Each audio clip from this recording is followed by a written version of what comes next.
सभी साथियों को नमस्कार, जय भीम।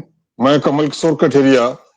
साथियों, आज जो परिचर्चा है उसमें उसका सब्जेक्ट रखा है जो भारतीय संविधान है उसके प्रस्तावना में न्याय के 3 पार्ट दिखाए हैं: सामाजिक न्याय, आर्थिक न्याय और राजनीतिक न्याय।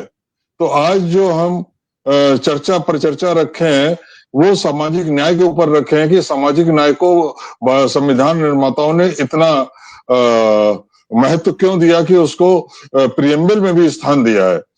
एक विचार के रूप में सामाजिक न्याय की बुनियाद मनुष्यों को समान मानने के आग्रह पर आधारित है।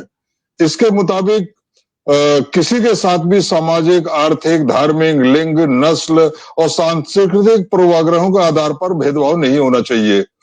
हर किसी के पास इतने न्यूनतम संसाधन होने चाहिए कि वह एक उत्तम जीवन की संकल्पना को धरती पर उतारने का प्रयास कर सके।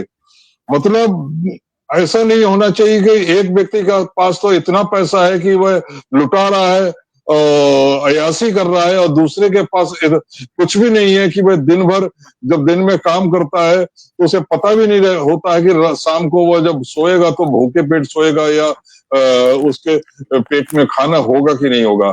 और जिस तरह की इस देश की जो 45% जनसंख्या है जो कुपोषण का शिकार है, जो कि यूपीए काल में भी सर्वेक्षण हुआ था, उसकी रिपोर्ट भी आई थी, और अभी 2020 में भी आई है कि इस देश की 45% जनसंख्या कुपोषण का शिकार है।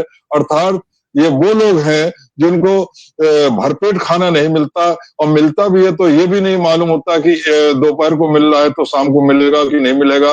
अगर शाम को खाना खा के सोए तो ये नहीं मालूम होता है कि सुबह उनको खाना मिलेगा या अपने बच्चों को दे पाएंगे नहीं दे पाएंगे। तो इस तरीके की जो हैव और हैव नॉट के बीच में जो विषमता है, दूरी है, वो कम से कम होनी चाहिए।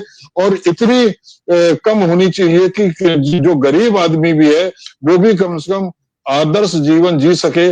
भले ही वो अमीर लोगों की तरह बड़ी बड़ी गाड़ियों में ना रह सके, बड़े बड़े महलों में ना रह सके, लेकिन कम से कम उसके पास रहने को अच्छा घर हो, पढ़ने के लिए उसके बच्चों को पास स्कूल की सुविधा हो, और उनको जो जीवन जीने के लिए, खाना खाने के लिए, जो रोजमर्रा की और सब चीजों के लिए जो पैसे की जरूरत है, वो कम से कम इतना पैसा जरूर उपलब्ध हो हर महीने कि वह इन सारी चीजों को अपने परिवार को और अपने लिए उपलब्ध करा सके। क्योंकि जब भारतीय संविधान लागू हुआ तो जो सामाजिक न्याय की परिभाषा भारत के संदर्भ में आती है तो वहां पर यह देखा जाता है कि इस सामाजिक न्याय की अवधारणा को लागू करने में सबसे बड़ा रोड़ा, सबसे बड़ा अवरोध जाति है।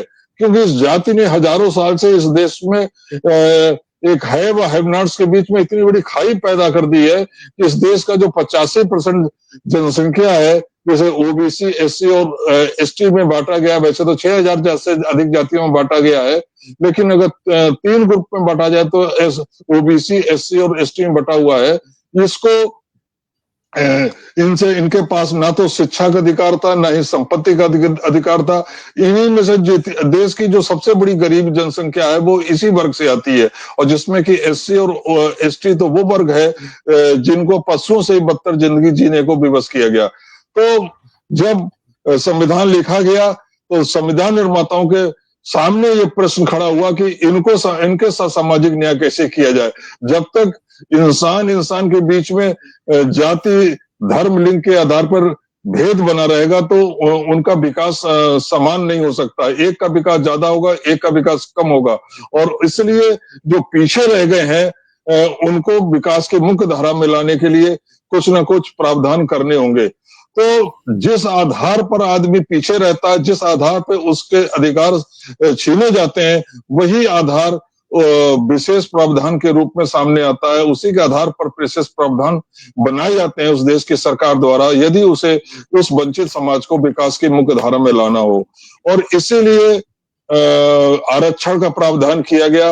अनुच्छेद 15(4) और 16(4) में इस आरक्षण का प्रावधान किया गया क्योंकि उसमें और आरक्षण का प्रावधान इसलिए किया गया कि ताकि उनका विभिन्न क्षेत्रों में उनकी हिस्सेदारी सुनिश्चित हो सके, कि जब तक उनकी देश के विकास के विभिन्न क्षेत्रों में उनकी हिस्सेदारी सुनिश्चित नहीं होगी, उनका विकास सर्वांगीण नहीं हो सकता। इसलिए समाज का सर्वांगीण विकास करने के लिए, समाज का समग्र विकास करने के लिए हर वर्ग का के विकास होना जरूरी है, हर वर्ग का प्रतिनिधित्व होना जरूरी है हर क्षेत्र में। इसलिए यह आरक्षण व्यवस्था लागू की गई। लेकिन देश को आजाद हुए आज 77 वर्ष से अधिक हो गया है और संविधान भी लागू हुए अभी आने वाली 26 जनवरी को 75 वर्ष हो जाएंगे। इन इतने लंबे समय में यदि हम देखें तो आज भी हम सामाजिक न्याय का जो लक्ष्य था उसको प्राप्त करने में अभी बहुत पीछे हैं। आज इसी मुद्दे पर चर्चा करने के लिए हमारे साथ सर्वोच्च न्यायालय के वरिष्ठ अधिवक्ता अरुण माझी साहब हैं और प्रख्यात नाट्य लेखक राजेश कुमार जी हैं, जो कि रिटायर्ड सुपर इंजीनियर भी हैं, और उनके जितने भी नाटक हैं वो सब सामाजिक न्याय पर आधारित होते हैं। वो समाज के दुख दर्द को ही छूते हुए, समझते हुए उनकी लेखन, उनकी कलम चलती है। तो इन बुद्धिजीवियों से इस मुद्दे पर विचार करेंगे, विचार विमर्श करेंगे, उनके विचारों को सुनेंगे ताकि हमारे श्रोता उनसे लाभान्वित हो सके। तो माझी साहब, सबसे पहले मैं आपसे कहूंगा कि आप अपने विचार रखें कि हम सामाजिक न्याय का जो मुद्दा है इतना महत्वपूर्ण कि उसको प्रियम्बल में स्थान दिया गया और सिर्फ न्याय में जो सबसे ऊपर पहला स्थान उसी को दिया गया, तो हम उस पर क्या लक्ष्य था और उस लक्ष्य को प्राप्त करने में कहां तक सफल हुए, कहां चूके हैं। सब साथियों को नमस्कार। भारत की संविधान का जो प्रियम्बल प्रस्तावना, वो संविधान का एक निचोड़ है। संविधान का जो दृष्टिकोण, संविधान का जो उद्देश्य, उसको एक निचोड़ है। ये निचोड़ से जो जस्टिस, न्याय को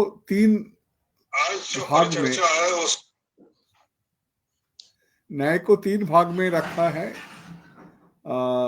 सामाजिक, आर्थिक, राजनीतिक। आज के विषय है न्याय सामाजिक। भारत की समाज, ये समाज का एक विशेषता यही है, जो दुनिया के जो अलग देश में जो सामाजिक व्यवस्था है, वो व्यवस्था के एक भिन्न रूप का ये व्यवस्था भारत की समाज की। जब अखंड भारत थे, जिसको हम बोलते हैं जो भारत उपमहादेश, इसी में जो जाति व्यवस्था आधारित एक समाज, दुनिया में अलग अलग जगह में समाज श्रेणी आधारित है और भारत में जाति आधारित।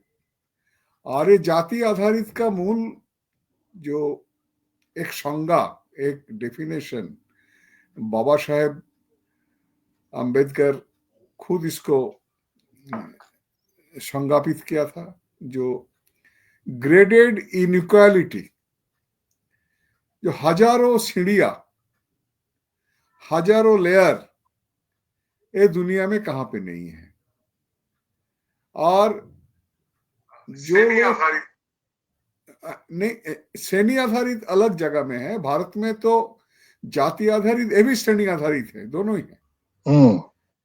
वो श्रेणी आधारित कैसे हैं? जो नीचे जो होता है, जो कायिक श्रम करते हैं, जो उत्पादिका शक्ति होता है, जो उत्पादन करते हैं, जो सेवा काम में जुड़े हैं, वो सबसे नीचे, जो खेती करते हैं, जो समाज की अलग उत्पादन से जुड़े हुए हैं, वो लोग सबसे नीचे। और जो सबसे सेवामूलक जो काम करते हैं मनुष्य जाति के लिए, वो सबसे नीचे है। और ये नीचे जाति का एक विशेषण है, इसको आर्थिक रूप से इसको जैसे जमीन जिसके पास कोई आर्थिक संचय नहीं है, इसके पास जमीन नहीं है, खेती करने का जमीन नहीं है, अपना को बचत करने का भी जमीन नहीं है, ये एक अलग तरीका जो विभाजन, ये विभाजन को कैसे दूर किया जाए, इसी में चर्चा हमारी जो कॉन्स्टिट्यूशन असेंबली, हमारी जो संविधान तैयार की जो अधिवेशन में चर्चा हुई थी, और इसके बारे में ही जो जो संविधान आए हैं, ये मूल विषय है समाज। हमारी जो समाज का एक डेफिनेशन आ गया, ये समाज जाति आधारित, श्रेणी आधारित समाज है, और ये समाज में जो उत्पादक श्रेणी वही वंचित समाज है, और जो उत्पादक श्रेणी के ऊपर जो जिसको आज दुनिया में बोलते हैं व्हाइट कलर जॉब, जो बाबू जो अदालत में, जो एडमिनिस्ट्रेशन में, जहां पे जो रहते हैं, ये उत्पादक श्रेणी का जो उत्पादन, उसके जो सरप्लस वैल्यू होते हैं, वो सरप्लस वैल्यू से ही उसका जीवन निर्वाह होता है, वो अच्छा से जीवन निर्वाह करते हैं। एक विचित्र समाज है, ये विचित्र समाज उसी धारा से ही चल रहा है, और आज के सरकार इसको बोलते हैं अमृत काल। 75 वर्ष संविधान लागू हो गया, और उसको जो बेसिक जो चीज है, बेसिक जो आधार है, बेसिक जो सिस्टम है, बेसिक जो स्ट्रक्चर है, वो स्ट्रक्चर ज्यादा से कुछ बदल हुआ नहीं, वो आधारित ऐसा ही है अभी। इसी कारण से सोशल जस्टिस एक सबसे महत्वपूर्ण, एक गुरुत्वपूर्ण विषय है हमारी संविधान में। इसी कारण से पहले ही समाज में जो अछूत होते हैं, जो सबसे सेवामूलक काम से जुड़े हुए थे, जो समाज के सेवा में जुड़े हुए थे, वो वंचित समाज को एक लिपिबद्ध किया था। इसको हम लोग बोलते हैं अनुसूचित जाति। उसके बाद भी जो हमारी जैसे ट्राइब्स होता है, जो ओरिजिनल, जो हम लोग मूल निवासी के एकदम पुराने मूल निवासी आधार से जो सोचे, उसको शेड्यूल ट्राइब किया है। और बाद में वो आर्टिकल आपका 341 के क्लासिफिकेशन है शेड्यूल कास्ट, 342 में शेड्यूल ट्राइब्स का क्लासिफिकेशन है उसका जो है। और बाद में जो मंडल आयोग आने के बाद आर्टिकल 340 के अनुसार वो 342A भी है, इसको जो लिस्ट बनाया। असली विषय यही है, जो समाज 75 वर्ष में भारतीय समाज का क्या परिवर्तन हुआ है। सामाजिक न्याय का मुख्य उद्देश्य था, जो नया संविधान लागू हुआ है 1950 साल में, एक नया भारत बनाने के लिए, एक जनतांत्रिक राष्ट्र बनाने के लिए, एक डेमोक्रेसी का पार्ट है। Social justice is the part of the democracy also. और डेमोक्रेसी कारण से ही जैसे पार्टिसिपेशन एंड रिप्रेजेंटेशन, अर्थात भागीदारी और प्रतिनिधित्व मूलक, जो समाज की जो अलग अलग जो जाति है, उसको प्रतिनिधित्व और भागीदारी के लिए पार्लियामेंट में, विधानसभा में और लोअर जुडिशियरी में, सरकारी नौकरी में उसको भागीदारी दिया था। भागीदारी केवल यही नहीं जो उसका कोई नौकरी मिले, उसका समाज का, उसका अपना घर प्रतिपालन करे, नहीं है। ये समाज को एक दिशा देने के लिए, जो समाज का ये नीचे जो समाज है, उसका भी ये राष्ट्र का जो हिस्सा, वो हिस्सा जैसे मिले, और वो उसका जो पार्टिसिपेशन के जरिए, उसका प्रतिनिधित्व के जरिए वो समाज को एक मैसेज जाएगा, समाज को संगठित करेंगे, अपलिफ्ट करेंगे, यही उद्देश्य था। ये सोशल जस्टिस का मूल विषय था। और इसी कारण से पहली जो सुप्रीम कोर्ट में जो केशवानंद भारती जो केस हुआ था, सबसे बड़ा जो महत्वपूर्ण एक मुकदमा हुआ था। उसी में केशवानंद भारती केस में सुप्रीम कोर्ट जो बेसिक फीचर्स, बेसिक स्ट्रक्चर क्या होगा संविधान का, यही बताया। ये सोशल जस्टिस एक बेसिक स्ट्रक्चर है, ये बेसिक फीचर है हमारा संविधान में। इसको किसी कारण से इसको उल्लंघन करेंगे तो जो हमारी संविधान का जो डेमोलिशन शुरू हो जाएगा, संविधान का खतरा होगा, संविधान खत्म हो जाएगा। और इसी कारण से बार बार सुप्रीम कोर्ट में बहुत मुकदमा आए सोशल जस्टिस के खिलाफ। सोशल जस्टिस के खिलाफ जो मुकदमा आए हैं एकदम फ्रॉम 1955 उसके 56 साल से जो शुरू हुआ है, बहुत जो सुप्रीम कोर्ट का जज का भी एक ओपिनियन था, अभिमत था, जो सामाजिक न्याय के साथ साथ जो आर्थिक न्याय होना चाहिए, आर्थिक न्याय हो जाए तो समाज विकसित हो जाएगा। तो आर्थिक न्याय तो मैं बाद में हम लोग डिस्कस करेंगे। मूल विषय आर्थिक न्याय के कारण से वो रिजर्वेशन का बात कर रहा था।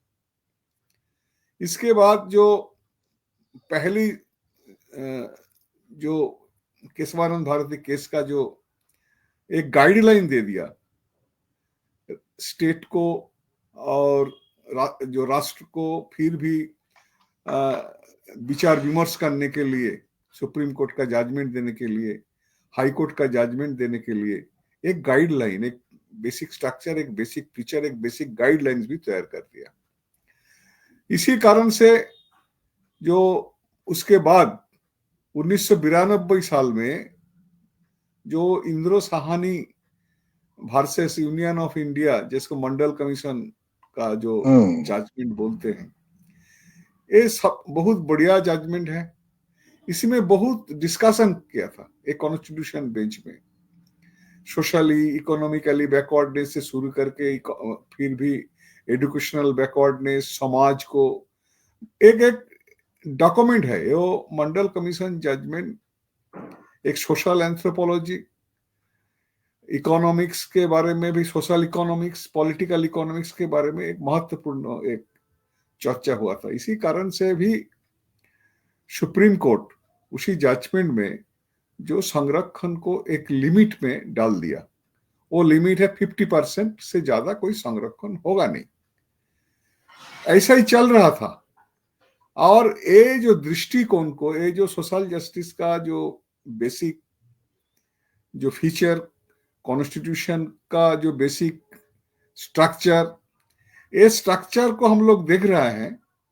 जो इकोनॉमिक वीकर सेक्शन का जो जजमेंट, ईडब्ल्यूएस जजमेंट, जनहित वर्सेस यूनियन ऑफ इंडिया, ये जो जजमेंट 2022 में हुआ है, ये जजमेंट को हम लोग विचार विमर्श करेंगे तो देखेंगे कैसे जो आधार होता है, जो न्याय का जो आधार था, सामाजिक आधार, जैसे पार्टिसिपेशन, रिप्रेजेंटेशन, भागीदारी जो सबसे नीचे जो जाति व्यवस्था के कारण से सबसे नीचे का जो आदमी है उसको भी रिप्रेजेंटेशन कैसे होगा, इसको कम से एकदम कंप्लीटली एक नया मोड़ ले लिया। ये नया मोड़ में क्या है, जो इकोनॉमिक आधार पे रिजर्वेशन लागू कर दिया। कॉन्स्टिट्यूशनल अमेंडमेंट हुआ था 103 कॉन्स्टिट्यूशन जो अमेंडमेंट बिल, उसको चैलेंज किया था, इसी आधार से ही वो जजमेंट हुआ था। एक कॉन्स्टिट्यूशनल अमेंडमेंट का रिव्यू भी हुआ है सुप्रीम कोर्ट में। कॉन्स्टिट्यूशनल अमेंडमेंट रिव्यू के समय जो मेजोरिटी जो जजमेंट होता है, जो अधिक संख्यक सम्मानित जो न्यायाधीश बताया था, जो इकोनॉमिक जो क्राइटेरिया होता है, एक क्राइटेरिया भी लागू होना चाहिए। कारण ये बताया था जो इकोनॉमिक ऑल्सो ए क्लास, ये है जजमेंट में है जो इकोनॉमिक ग्रुप ऑल्सो एक क्लास, जहां से इकोनॉमिक ग्रुप ऑल्सो एक क्लास, जो गरीब लोग वो भी एक क्लास, श्रेणी। तो जाति को श्रेणी में, जाति श्रेणी है, और एक केवल श्रेणी बोलने का कारण से जाति व्यवस्था का जो एक उन्मूलन करने का जो प्रयास था वो रुक जाते हैं। और इसी में बताया जो जिसके 8 लाख रुपया वार्षिक इनकम होता है और 500 मीटर स्क्वायर मीटर जिसका पक्का घर है, मकान है, वो है गरीब सीमा के, एक गरीब का सीमा है। देखिए कैसे इसको बनाया। भारत में हर राज्य में जो मिनिमम वेजेस होता है, वो मिनिमम वेजेस को ही हम लोग बोलते हैं सबसे गरीब का मिनिमम वेजेस मिलना चाहिए उसको, परिवार के खाना पीना चलने का। और उसको कॉन्सेप्ट को बदल दिया, और वो कॉन्सेप्ट को बदल के क्या किया, 2 काम किया। एक 50% रिजर्वेशन का जो लिमिटेशन था, वो लिमिटेशन को क्रॉस कर दिया। उसको व्याख्या भी दिया है, व्याख्या दिया है जो कोई स्टैटिक कोई नहीं है। फंडामेंटल जो बेसिक जो फीचर होता है, ये फीचर चेंज भी होता है, स्ट्रक्चर चेंज भी होता है। और सुप्रीम कोर्ट में जो मंडल कमीशन जजमेंट में जो 50% लिमिट किया, एक लिमिट को क्रॉस करके 10% का रिजर्वेशन इकोनॉमिक आधार पे दिया है। और वो आधार पे क्या दिया, बहुत आश्चर्यजनक बात है, जो वो बेनिफिट, वो रिजर्वेशन SC ST OBC को मिलेगा नहीं।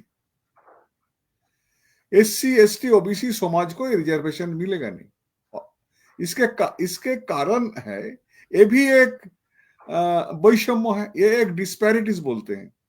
इसी कारण से आर्टिकल 15, आर्टिकल 16 के भी एक क्लॉज 6 भी डाला है। इसके क्लॉज 6 में इकोनॉमिक आधार को लेके आए हैं। और ये जो नया कॉन्सेप्ट डेवलप कर दिया, ये कॉन्सेप्ट बहुत पहले से ही चल रहा था। और ये 10% रिजर्वेशन किसको मिला है, जो SC ST OBC नहीं होंगे। भारतीय समाज में जो SC ST OBC जो समाज होता है, ये लगभग 90% होता है। और जो सवर्ण होता है, जो SC ST OBC के बाहर है, वो 10% होता है। और ये 10% रिजर्वेशन करके जो सोशल सामाजिक आधार पे जिसका डोमिनेटिंग फोर्स होता है, जो कल्चरल डोमिनेटिंग फोर्स, जो कल्चरल हेजिमोनी को मौजूद रखते समाज के अंदर, जो अर्थनैतिक आधार पे भी समाज में जिसको हेजिमोनी चलते हैं, जिसको दखलदारी चलते हैं, हाँ ठीक और है, वो दखलदारी को 10% रिजर्वेशन ले लिया। फिर भी जो बाकी जो 40% जो रिजर्वेशन, वो रिजर्वेशन फिर भी उसके पास ही जाएगा। एक तरीके से वो तो एक तरीके से वो तो ऑलरेडी उनका 50% जा ही रहा था।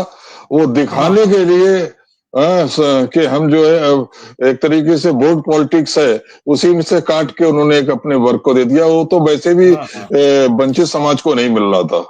हाँ ठीक, लेकिन लीगली जो है वो गलत डिसीजन था। हाँ, तो आज भी एक भी सुप्रीम कोर्ट का जो एक्स जज अभी इससे ये मुद्दा उठाया, रोहिंटन टंडन नरीमन साहब, ये मुद्दा उठाया, एक गलत डिसीजन है। ऑलरेडी सुप्रीम कोर्ट का जो प्राक्तन जो एक्स जज ये मुद्दा को उठाया ऑलरेडी। और इसी कारण से जो सोशल जस्टिस का जो कॉन्सेप्ट होता है, प्रीएम्बल में जो कॉन्सेप्ट है, संविधान में जो कॉन्सेप्ट है, इसको एकदम पूरा से पूरा उलट रहा है। और यही है कॉन्स्टिट्यूशन को जो स्पिरिट होता है, प्रीएम्बल का जो स्पिरिट होता है, इसको इसी मार्फत संविधान का बेसिक स्ट्रक्चर को खत्म कर रहा है। एक उद्योग है संविधान का बेसिक स्ट्रक्चर को खत्म करना। कारण संविधान में जो तथाकथित जो उच्च वर्गीय लोग होते हैं, उच्च वर्ण का जो लोग होता है, ये बार बार रिजर्वेशन के खिलाफ है। ये रिजर्वेशन के खिलाफ कारण है इसका जो हजारों साल से जो cultural hegemony, political hegemony, economic hegemony, इसको बराबर रखने के लिए ये रिजर्वेशन को खत्म का सवाल करते हैं। और रिजर्वेशन एक सोशल जस्टिस का सबसे विशेष रूप से एक इंग्रेडिएंट पार्ट होता है, और ये डेमोक्रेटाइजेशन का एक पार्ट है। रिजर्वेशन केवल ये नहीं है, डेमोक्रेटाइजेशन भारत समाज के जो प्रियम्बल में जो भारत एक डेमोक्रेटिक जो राष्ट्र बनेगा, ये डेमोक्रेटिक राष्ट्र के बनाने के एक प्राइमरी कंडीशन है सोशल जस्टिस। ठीक है भाई साहब।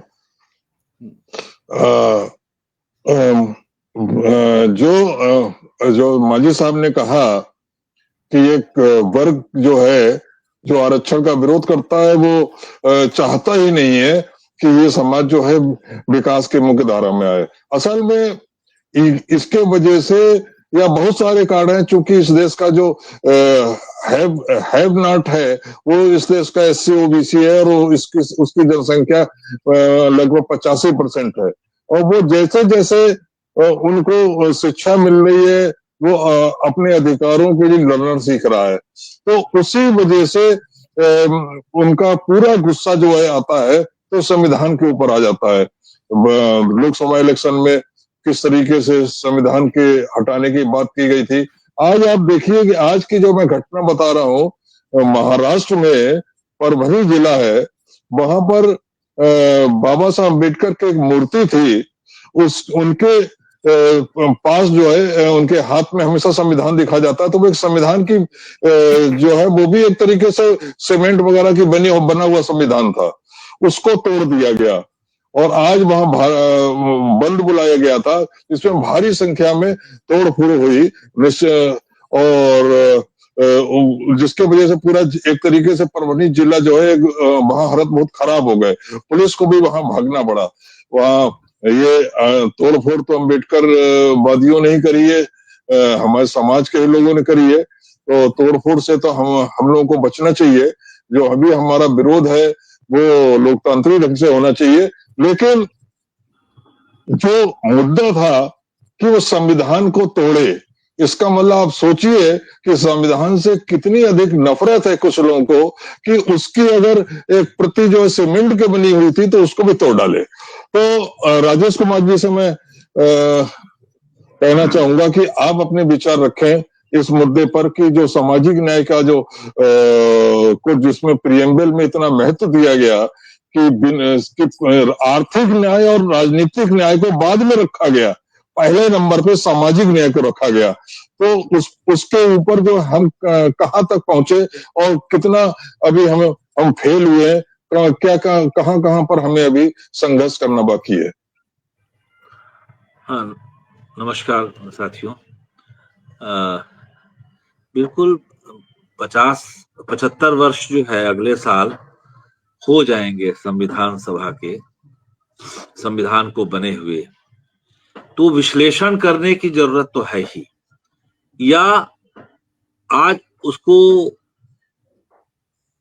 विचारने की भी जरूरत है कि संविधान में जो प्रेम्बल में उद्देशिका में जो लिखा गया है उसको कितना पूरा हुआ, माने कितना उसमें जो जिन बातों को रखा गया है निचोड़ के रूप में, वो क्या उसी स्थिति में हम कुछ अंश प्राप्त किए हैं कि नहीं, कुछ सफलता हम लोग को मिली है कि नहीं। चाहे लोकतंत्र का भी सवाल हो, क्योंकि उसमें लोकतंत्र भी आता है और सामाजिक न्याय तो है ही, तो लोकतंत्र भी चाहे वो सामाजिक न्याय कितना मिला हमको, उस पे विचारने की जरूरत तो है तथ्यात्मक स्तर पर।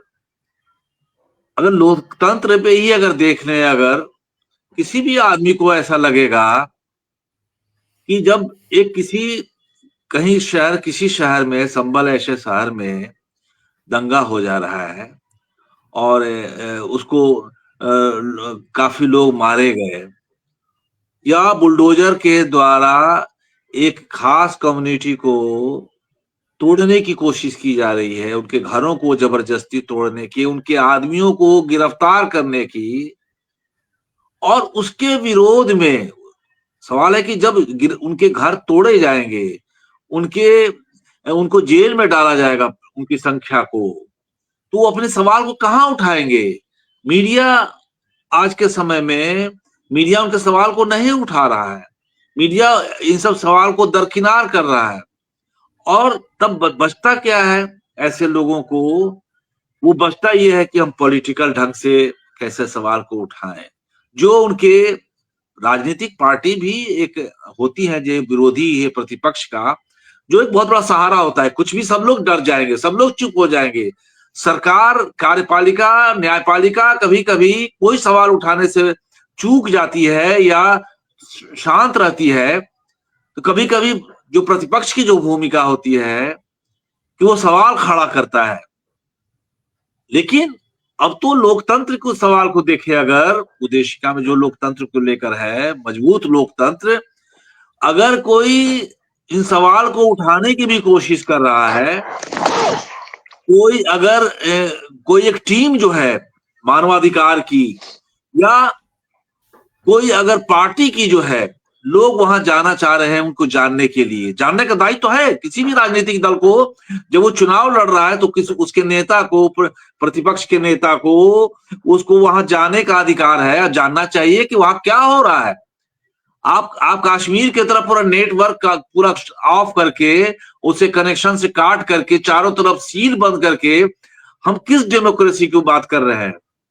लेकिन हम देख रहे हैं कि कोई अगर राजनीति पे काम करने वाला आदमी अगर वो वहां जाना चाह रहा है तो उसको नहीं जाने दे रहे हैं, उसको रोक दे रहे हैं। ऐसा लग रहा है कि उसके जाने से पता नहीं क्या हो जाएगा। सवाल है कि जहां पर टारगेट करना चाहिए था कि दंगा ना हो या जिस तरह के गैर न्यायिक काम हो रहे हैं, गैर संवैधानिक काम हो रहे हैं, उसको रोकने के बदले जो इसके सवाल को जानने के लिए जा रहा है, लोगों के पूछने जा रहा है कि आपके साथ क्या हुआ, क्या हो रहा है। दुनिया इस बहाने एक नेता जाएगा तो पूरे विश्व स्तर पर उसे ले आएगा, अपनी बात को राष्ट्रीय स्तर पर ले आएगा, उसको ले नहीं जाने दे रहे हैं।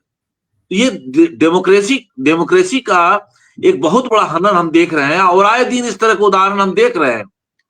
सामाजिक न्याय जो है उसी से जुड़ा हुआ है।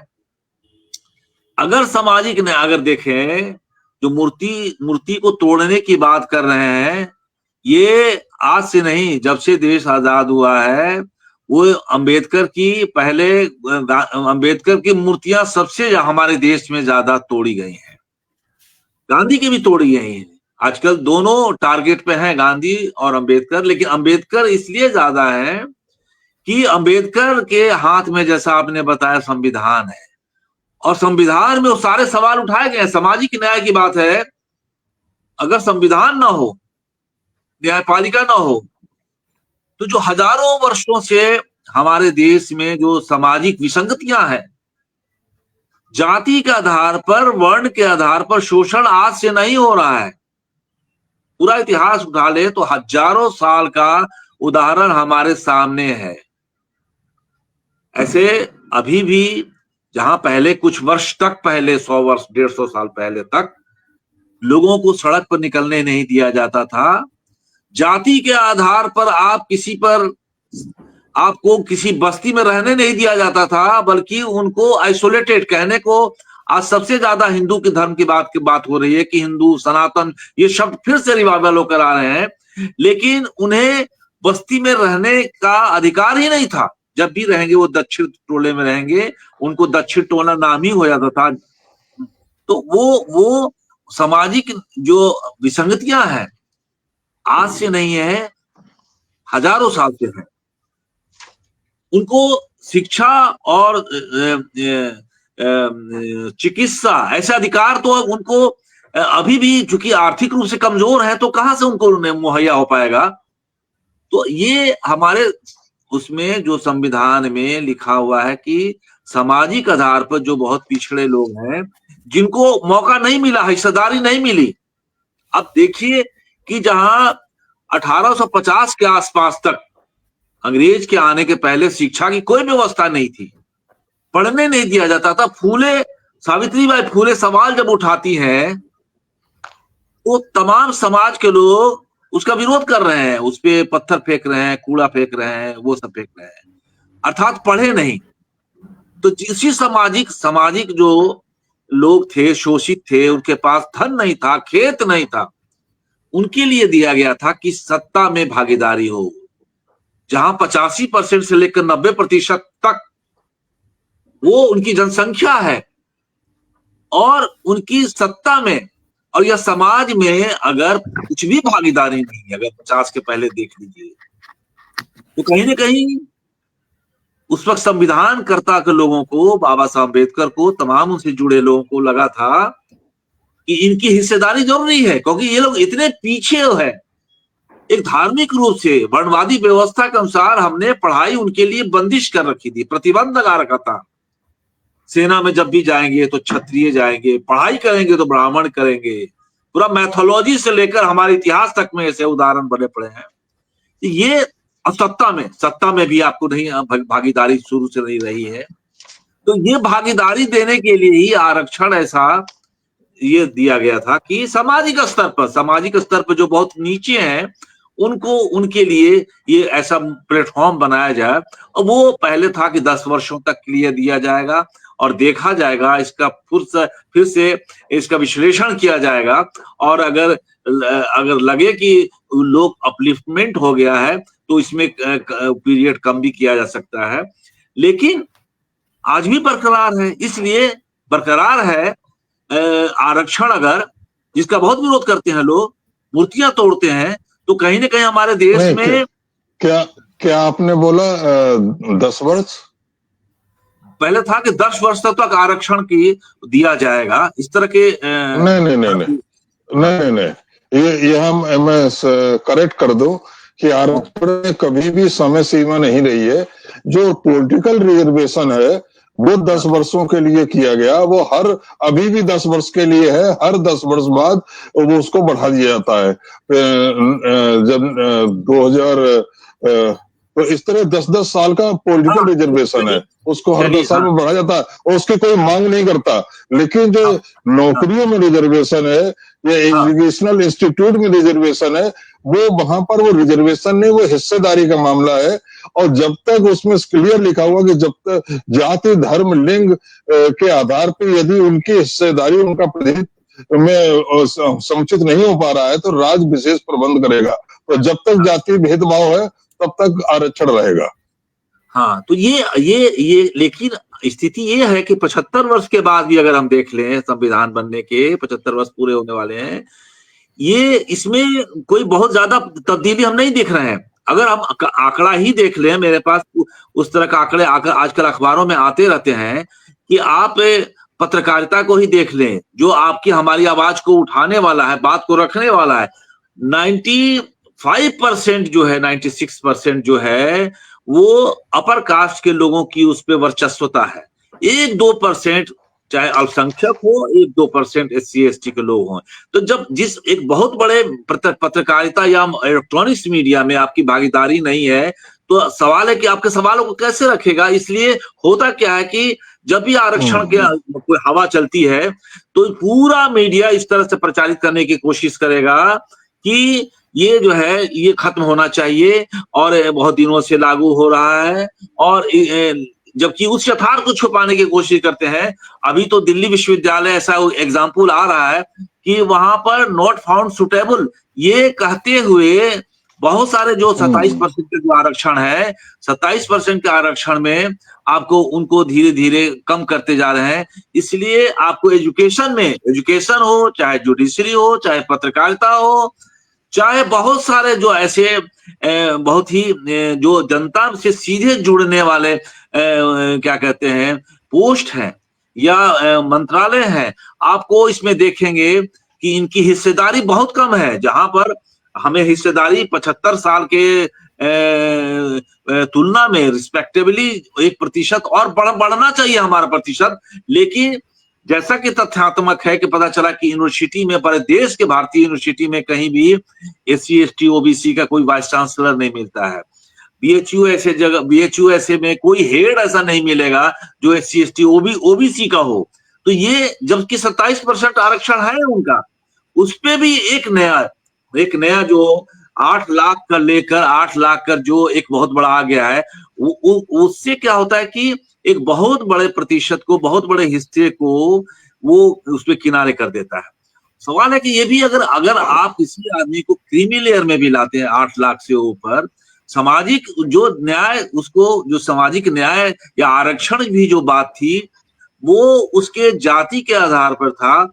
क्या अगर वो क्रीमी लेयर में आ जाता है तो उसके लिए क्या प्राविधान है, क्या उसके जो उनकी जाति, उस जाति को लेकर दंश जो भोग रहा है वो क्या उससे उसको निजात मिल पाती है? लोगों की राय बदल पाती है उसके बारे में? कुछ भी राय नहीं बदल पाती। हाँ, वो वही राय रहती है उनकी कि वो उपेक्षित, उसकी उसी नाम से, जाति के नाम पर उस पे अयोग्यता का भी, गुणवत्ता का भी बहुत बड़ा सवाल खड़ा करते हैं कि इनके पास तो अगर वो मेरिट से भी आ जाए। अभी एक आंकड़ा आया था यूपीएससी में, कोई ओबीसी का डॉक्टर कोई टॉप किया था, लेकिन उसको वाइवा में इतना मिनिमम नंबर दिया गया जिसके कारण वो शायद वो मेन स्ट्रीम में नहीं आया होगा। ये आप अभी आंकड़ा मैंने अखबार में कहीं पढ़ा था। तो ये भी हमारे सामने एक बहुत बड़ा हथियार है उन लोगों के पास कि आपने गुणवत्ता से निकाल भी लेंगे कोई परीक्षा, एक इंटरव्यू जो है, और जो इंटरव्यू ऐसा नंबर का जो है उसमें आपके जाति के नाम के अनुसार देखकर कोई इतना अभी बहुत फेल कर देंगे, कम से कम देंगे, फेल कर देंगे, इतना कम नंबर दे देंगे और किसी दूसरे आदमी को इतना ज्यादा नंबर दे देंगे कि बहुत डिफरेंसेस होगा। और उससे इसलिए मुझे ऐसा लगता है कि सामाजिक न्याय की लड़ाई अभी लंबे समय तक लड़ने की जरूरत है और अभी लड़ने की जरूरत है। नहीं है। शुक्रिया। सही कह रहे हैं राजेश जी। वैसे सामाजिक न्याय का मतलब मात्र आरक्षण नहीं है, उसका मतलब बहुत कुछ है। इंसान का जो है सर्वांगीण विकास है, उसमें सिर्फ आरक्षण ही नहीं होता है। मांझी साहब, आपको जोड़ना चाहेंगे? हाँ, एक तो बात क्या है, जो बेसिक जो बात होता है, धीरे धीरे जो सामाजिक न्याय में जो संविधान के अनुसार जो रिप्रेजेंटेशन और पार्टिसिपेशन अर्थात भागीदारी और प्रतिनिधित्व हो रहा था राष्ट्र स्तर पे, ये धीरे धीरे खत्म हो रहा है।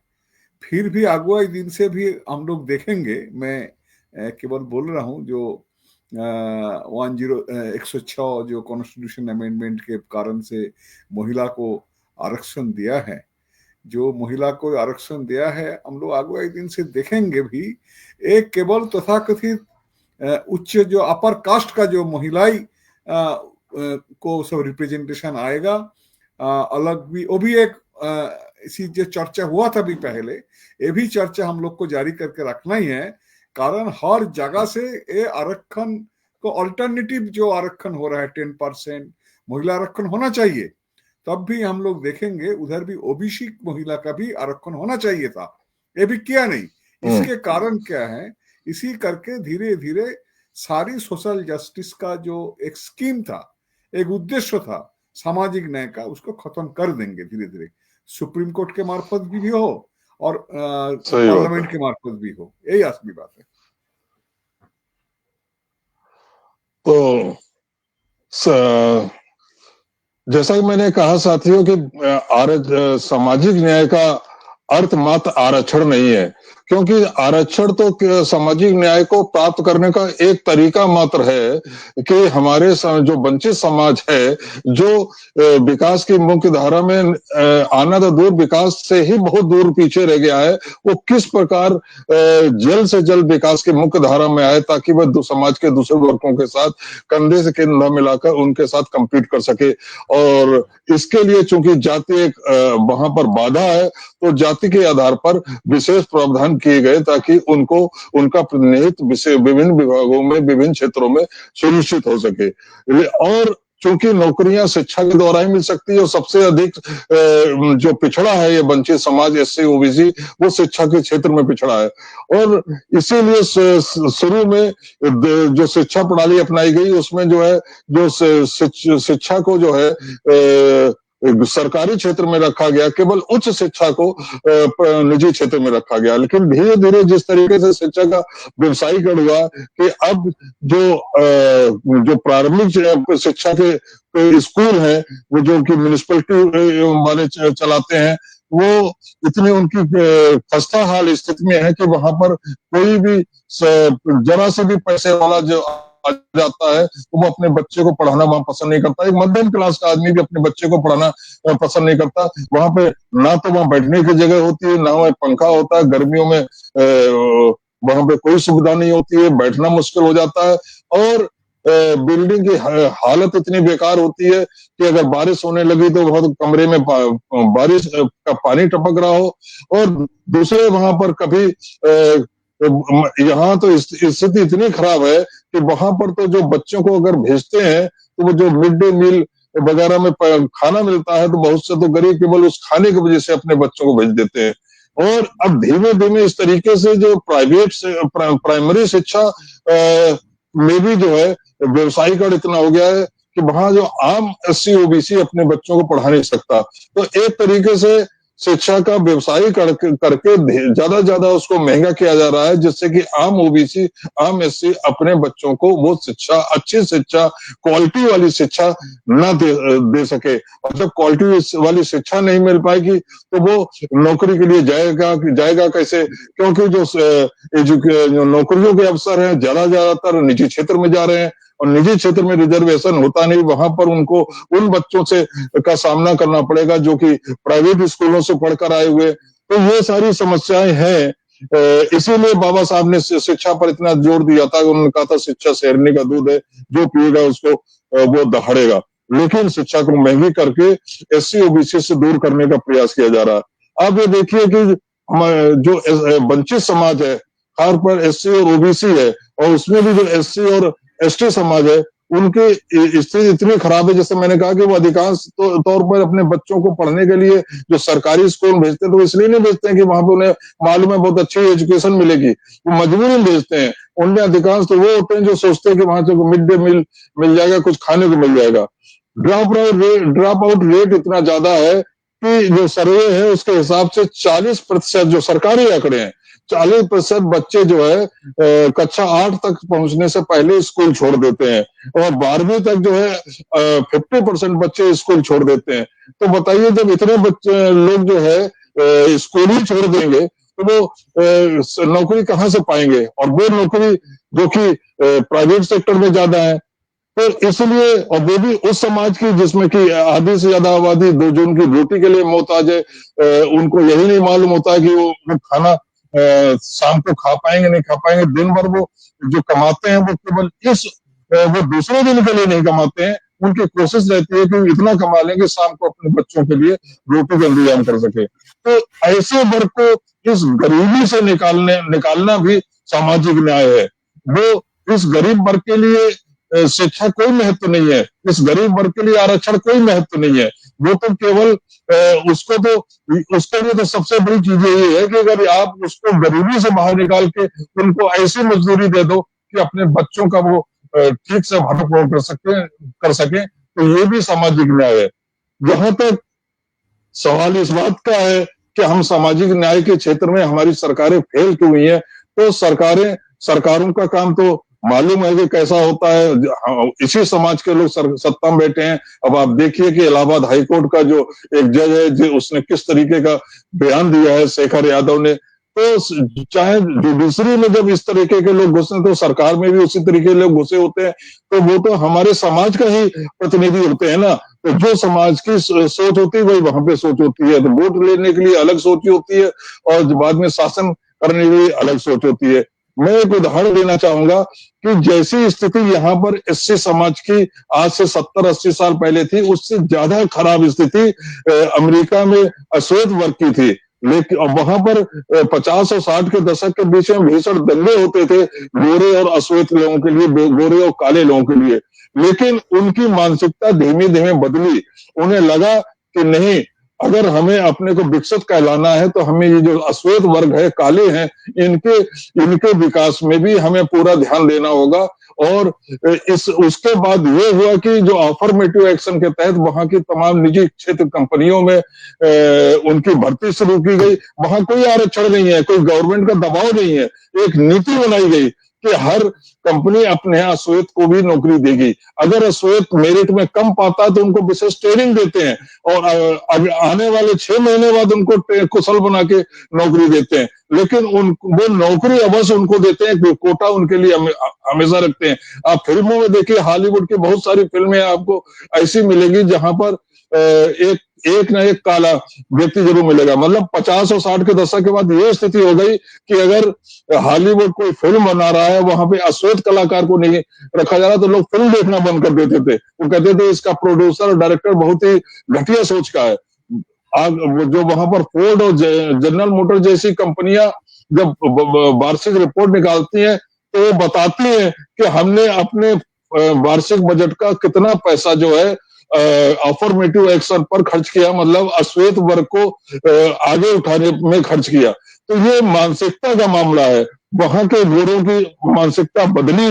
वो जो लोग अश्वेत को जानवरों की तरह ट्रीट करते थे, उनको जंजीरों से बांध के रखते थे, उनके प्रति उनकी मानसिकता बदली। उन्होंने बच्चों को गोद लेना शुरू किया। आप बहुत सारे टेलीविजन शो में या फिर फिल्मों में देखेंगे कि वहां पर परिवार में 3 भाई या बहन है, उसमें एक बच्चा जो है अश्वेत है। वो वही कारण है कि वो उसको गोद लेने की परंपरा वहां पर चला और उनको वहां ये परिवार, यदि किसी ने अश्वेत बच्चे को गोद ले लिया है, अपने बच्चों के साथ उसको बच्चा बना के पाल रहा है, नौकर बना के नहीं, अपने बेटे बेटी की तरह पाल रहा है, तो उसे समाज में ज्यादा सम्मान मिलता था, नहीं मिलता है भी।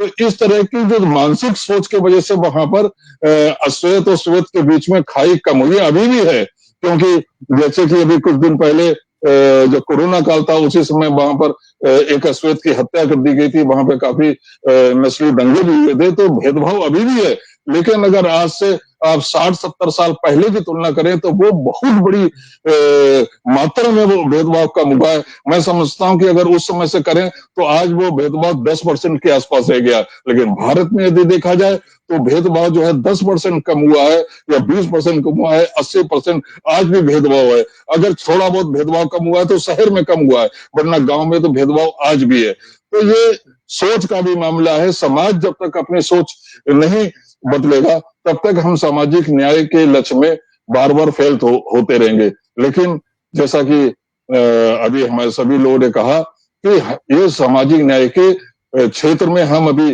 जो हमारी यात्रा है वो अभी बहुत पीछे है। हमें मंजिल पर पहुंचने के लिए बहुत संघर्ष करना होगा। हम केवल अपने सरकारों पर इस मामले को नहीं छोड़ सकते हैं। जो हमारे सामाजिक संगठन है उन्हें इन मुद्दों को उठाना होगा, तभी हम इस लक्ष्य की प्राप्ति कर पाएंगे जो हमारे महापुरुषों ने, संविधान निर्माताओं ने सामाजिक न्याय के रूप में प्रीएम्बल में या संविधान में दूसरे प्रावधानों में जिस लक्ष्य को निर्धारित किया। इसी के साथ मैं आज की इस पर चर्चा को समाप्त कर रहा हूं। नमो बुद्धाय, जय भीम, जय भारत। सबको